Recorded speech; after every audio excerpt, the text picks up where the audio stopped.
안녕하세요. 저는 재외동포청 워홀 프렌즈 14기 이재국입니다. 만나서 반갑습니다. 저는 23년 12월부터 24년 12월까지 일본 도쿄에서 워홀을 진행했습니다. 오늘은 일본 워홀 중에서도 도쿄 위주로 설명회를 진행하도록 하겠습니다. 우선 올해 워홀 비자 일정에 대해서 간단하게 소개해드리겠습니다. 일본은 각 분기마다 접수를 받는데 다음 주부터 3분기 접수가 시작되니 신청을 앞두신 분들께서는 참고하시면 좋을 것 같습니다. 그리고 만약에 합격을 하시게 되면 여권의 비자를 받은 후 1년 이내에 출국하시면 되는데 저 같은 경우는 학교를 다니고 있었어서 22년도 12월에 발급받고 그리고 23년 12월에 입국해서 24년 12월까지 지냈습니다. 전입은 집이 정해지고 3달 안에만 신고하면 됩니다.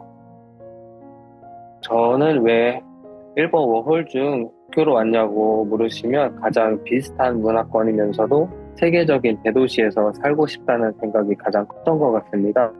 이 외에도 드라마나 영화에서 봤던 곳을 직접 플레이할 수 있다는 점도 큰 매력으로 다가왔습니다. 또한 도쿄는 워낙에 다양한 국적의 외국인이 모여 있어서 시야가 넓어지는 장점도 있는 것 같습니다. 그리고 다음은 도쿄의 월세에 대해서 말씀드리겠습니다. 도쿄는 일본에서 가장 비싸고 서울보다 월세가 한 10에서 20만 원은 평균적으로 더 비싼 것 같았습니다.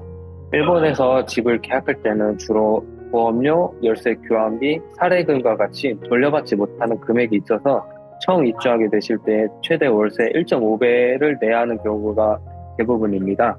그리고 일본인 분들은 원룸을 구할 때 가장 많이 쓰는 어플로 스모라는 어플을 사용하는데 보통 2년 계약이 기본이면서 중장기 비자 혹은 외국인이라는 이유로 거절을 당하는 경우도 흔하기 때문에 우선 외국인 계약이 가능한지부터 문의하시는 걸 추천드립니다.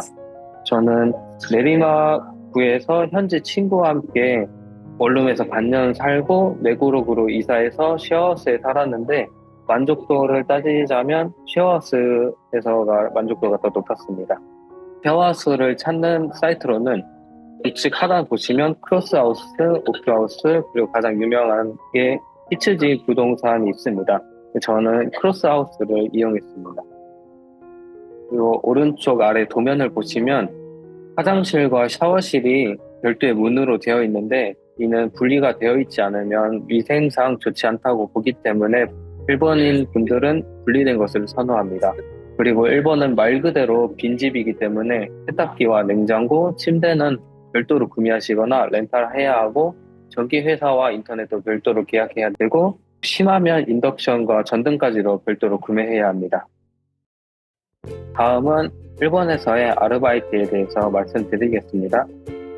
저는 일본에서 4개의 잡을 했었는데 우리나라와 달리 고정된 요일이나 시간대에 하는 것과 달리 일주일 혹은 한 달에 한 번씩 본인 마음대로 스케줄 넣어서 원하는 시간대에 일을 할 수 있었습니다. 그리고 일본은 집에서 일터까지 교통비를 주는 게 기본적입니다. 그래서 만약에 시부야에서 놀려고 한다 하면 근처 일터에서 1시간 일하고 왕복 교통비까지 받는 것도 가능했습니다. 제가 일했던 곳은 FC 도쿄의 축구장 스태프, 그리고 하라주쿠에 있는 카페 알바, 나카메구로 쪽에서 아이돌 연습생 대상으로 한 한국어 수업, 그리고 파견 회사를 다녔습니다. 이 중에서 파견 회사가 조금 생소할 수 있는데 이는 포럼이나 이벤트 같이 단기로 일할 사람들을 총괄해서 관리하는 회사입니다. 주로 대학생부터 50대 이상의 어르신 분들도 부업으로 많이 하고 있습니다.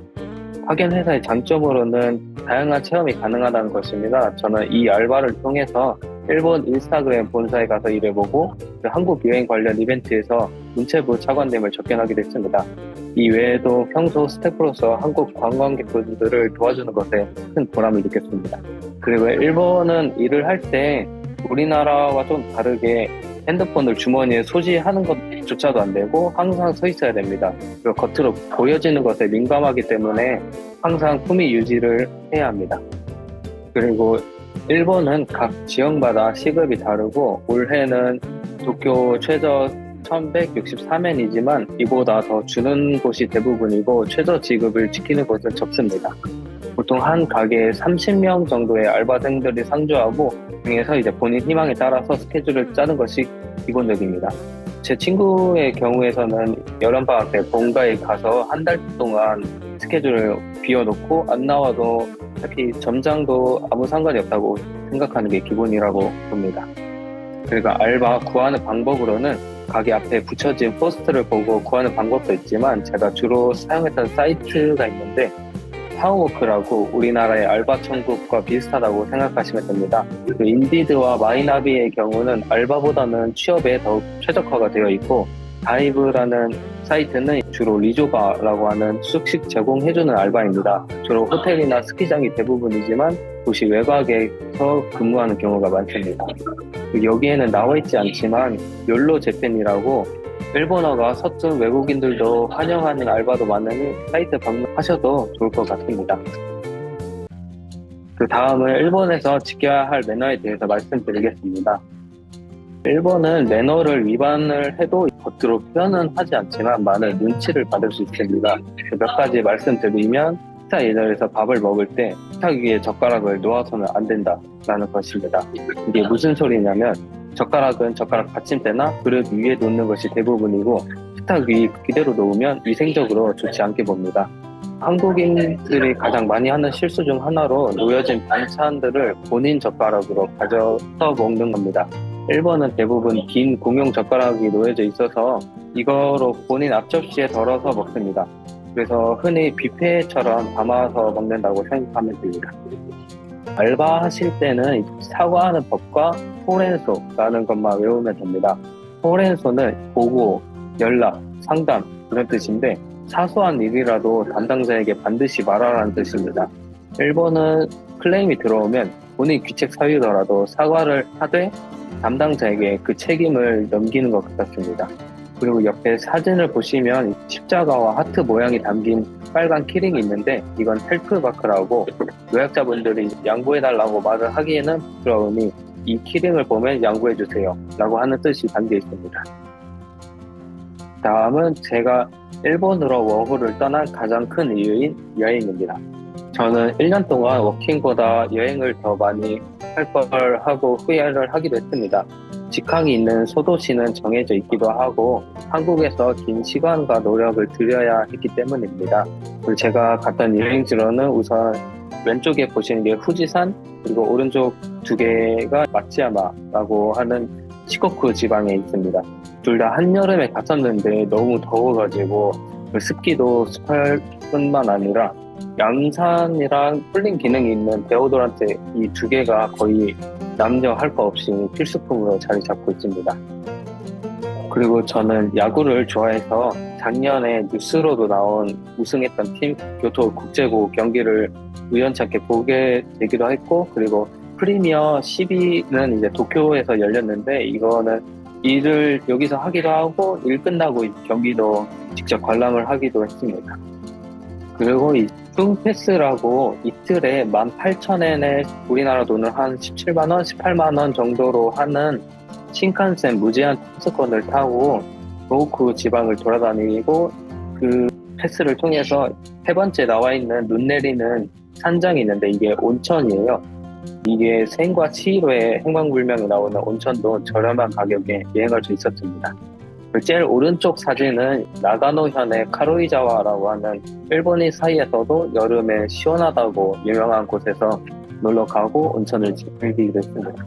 신칸센은 워낙에 비싸기도 비싼데 확실히 빠르다고는 느꼈는데 두 번째 나와 있는 이제 심야버스의 경우는 정말 비추를 하는 게 저는 오사카를 갔을 때 8시간이어가지고 자면서 가야겠다 하는 생각으로 심야버스를 탔는데 이게 잘 수가 없는 게 2시간마다 일본도 휴게소에 들리게 되고 휴게소에 들리면 이제 불도 다 켜고 사람들도 돌아다니고 하느라 잠을 잘 수 없는 환경이었습니다. 신칸센은 너무 비싸다 싶으면 비행기가 오히려 더 싸니까 비행기를 추천드립니다. 마지막으로 한국에서 꼭 챙겨야 할 것과 굳이 챙길 필요까지는 없는 것들을 정리했습니다. 최소한으로 이제 필요한 것들만 정리를 했기 때문에 각자 사정에 따라 차이는 있을 수 있습니다. 저는 증명사진과 이력서의 경우는 편의점에서도 몇천 원 주고 출력할 수 있으니까 굳이 준비할 필요는 못 느꼈습니다. 그리고 도장 같은 경우도 많이 필요하다고 생각을 하시는데 저는 통장 개설할 때 딱 한 번 말고는 뭐 구역소나 이런 데 가서도 사용한 적은 없습니다. 요새는 온라인으로 미리 신청이 가능하다고 들어서 굳이 도장을 할 필요까지는 못 느꼈습니다. 그리고 전기장판이나 헤어드라이기 같이 변환이 필요한 전기용품들은 웬만하면 가져오지 않는 것을 추천드립니다.